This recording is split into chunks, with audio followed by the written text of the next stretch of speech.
Representational systems. Communication starts with our thoughts, and we use words, tonality and body language to convey them to the other person. And what are thoughts? There are many different scientific answers, yet everyone knows intimately what thinking is for themselves. One useful way of thinking about thinking is that we are using our senses internally. When we think about what we see, hear and feel, we recreate these sights, sounds and feelings inwardly. We re-experience information in the sensory form in which we first perceived it. Sometimes we are aware of doing this, sometimes not. Can you remember where you were on your last holiday? Now, how do you remember it? Maybe pictures of the place come into your mind.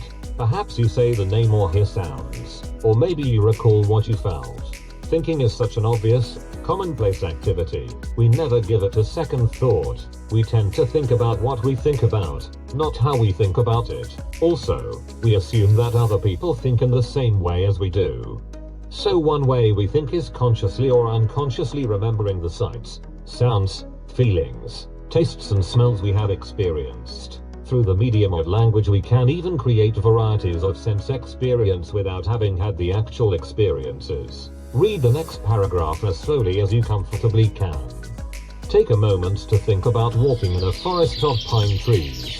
The trees tower above you. Rising up on each side you see the color of the forest all around you, and the sun makes leafy shadows and mosaics on the forest floor. You walk through a patch of sunlight that has broken through the cool ceiling of leaves above you. As you walk, you become aware of the stillness, broken only by the birds calling and the crunching sound of your feet as you tread on the debris of the forest floor.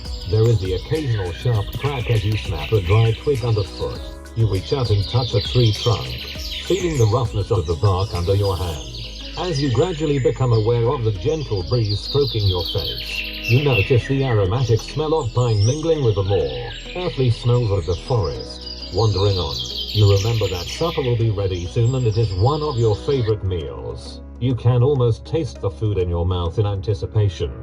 To make sense of that last paragraph, you went through those experiences in your mind, using your senses inwardly to represent the experience that was conjured up by the word. You probably created the scene sufficiently strongly to imagine the taste of the food in an already imaginary situation. If you have ever walked in a pine forest, you may have remembered specific experiences from that occasion. If you have not, you may have constructed the experience from other similar experiences, or used material from television, films, books or similar sources. Your experience was a mosaic of memories and imagination. Much of our thinking is typically a mixture of these remembered and constructed sense impressions.